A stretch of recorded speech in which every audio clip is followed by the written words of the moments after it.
The sun dipped below the mountains, long shadows stretched across the clearing. We chose this spot for our camp. Big mistake. The Sierra Nevada was beautiful, deadly too. We didn't know its secrets, not yet. We were friends, out for fun, hiking, laughing, telling stories. We thought this place was paradise. We were wrong. This place held darkness, an ancient evil, and we were about to wake it up.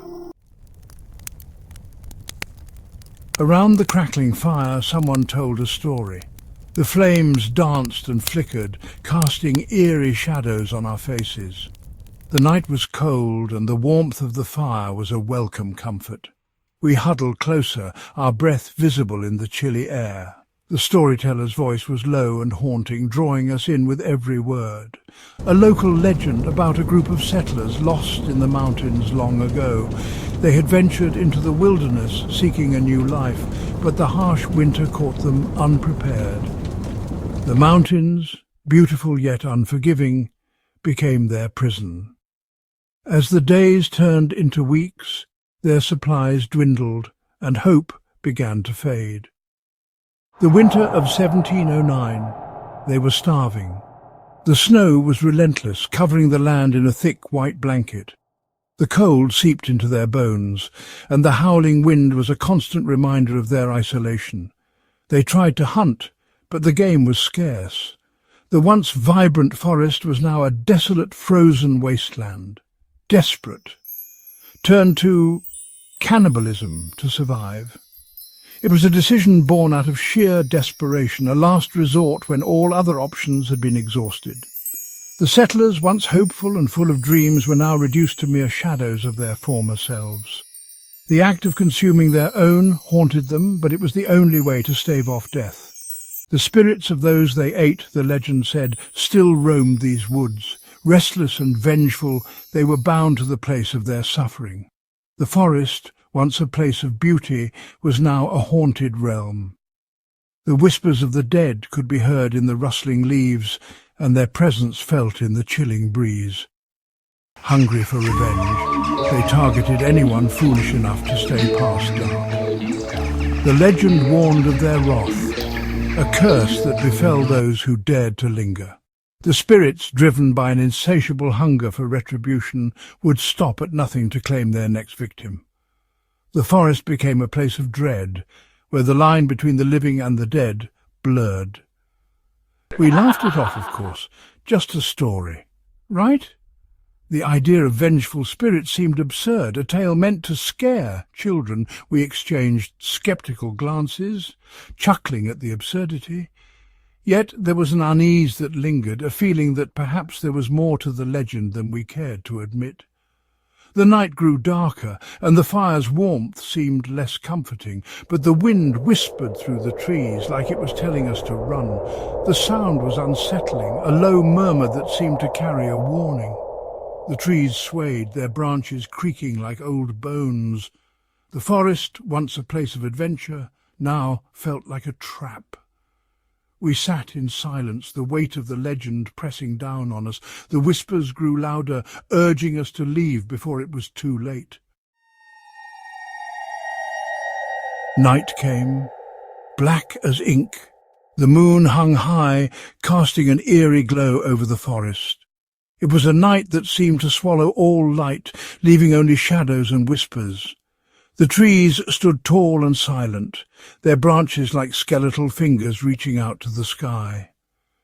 The air was thick with an unsettling stillness, as if the world was holding its breath, waiting for something to happen. The fire sputtered, casting dancing shadows. Each flicker of the flames seemed to bring the darkness closer, as if the night itself was alive and creeping in. The warmth of the fire was a fragile barrier against the cold, oppressive night. The crackling of the logs was the only sound, a stark contrast to the silence that surrounded us. It felt as though the fire was our only lifeline in a sea of darkness. I swore I saw things moving at the edge of the light, eyes glinting, watching. The forest seemed to be alive with unseen creatures, their presence felt but never fully seen. Every now and then a pair of eyes would catch the light, sending a chill down my spine. It was as if the forest was filled with ghosts, silently observing us from the shadows. Every rustle of leaves, every snapping twig sent shivers down my spine. The sounds of the forest were amplified in the darkness, each one a reminder of the unknown that surrounded us. The rustling leaves sounded like whispers, the snapping twigs like footsteps. It was impossible to tell what was real and what was just our imagination playing tricks on us. The air grew cold, colder than it should be. Our breath became visible, misting in the frigid air. It was a cold that seemed to seep into our bones, making us shiver despite the fire. The mist began to roll in, adding to the eerie atmosphere. It felt as though the forest itself was closing in on us, the fog wrapping around us like a shroud. A low moan echoed through the trees. It was a sound that seemed to come from everywhere and nowhere at once. It was a mournful, haunting sound that sent a wave of fear through us. We looked at each other, trying to find comfort in our shared terror, but the moan continued, a reminder that we were not alone in the forest. My friends tried to joke, to hide their fear. Their laughter was forced, their smiles strained.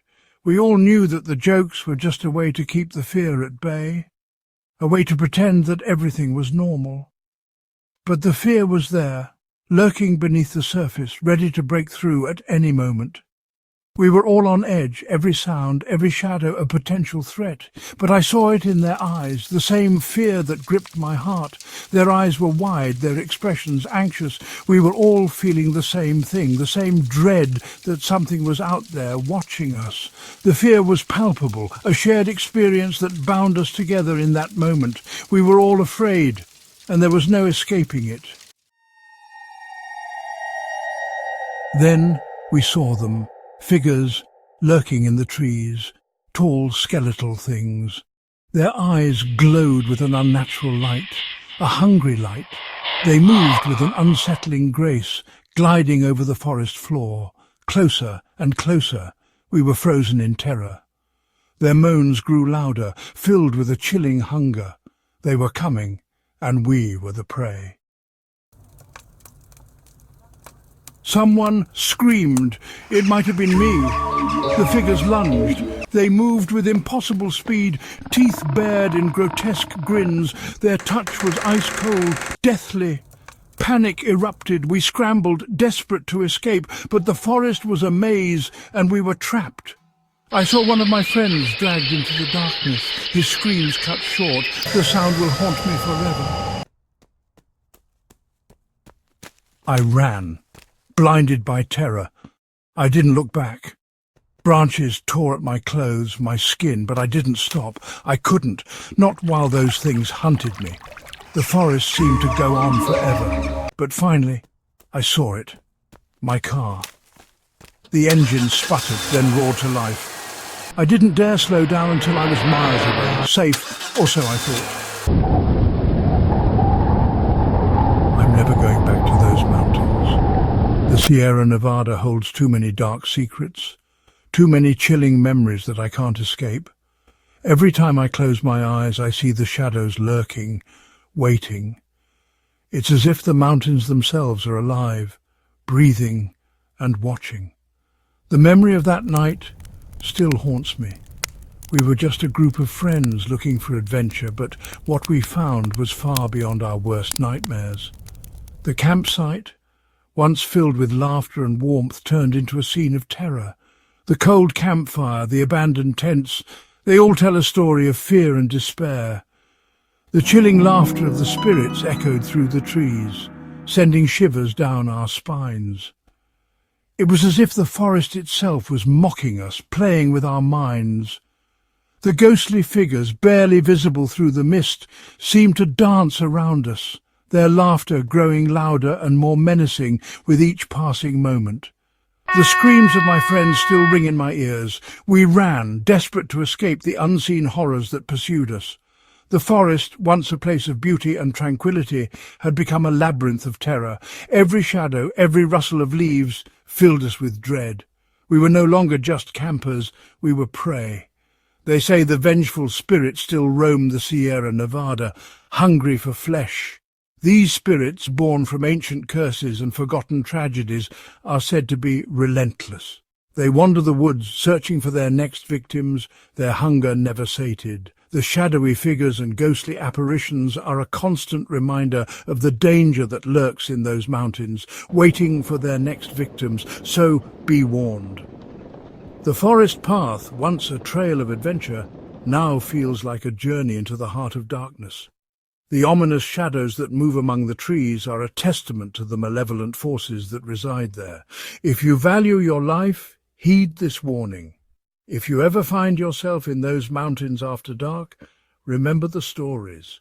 The dense forest under the moonlight, the dark, eerie trails, they all hold secrets that are better left undiscovered. The mountains have a way of drawing you in, making you feel invincible. But don't be fooled. The danger is real. Listen for the whispers on the wind. They carry the voices of those who came before you, those who were not as fortunate. The rustling leaves, the howling wind, they all have a story to tell. If you listen closely, you might hear the warnings, the pleas for help, the echoes of the past. They might just save your life. In the end, it's the whispers that guide you, the distant light that offers a glimmer of hope. Trust your instincts, stay vigilant, and remember, the Sierra Nevada is forever haunted. This story is a work of fiction. Any resemblance to actual events, places, or persons, living or dead, is purely coincidental. It is not intended to infringe upon any existing copyrights. Did this story send shivers down your spine? Like and subscribe for more chilling tales of horror. Hit that notification bell so you don't miss out on the next terrifying adventure.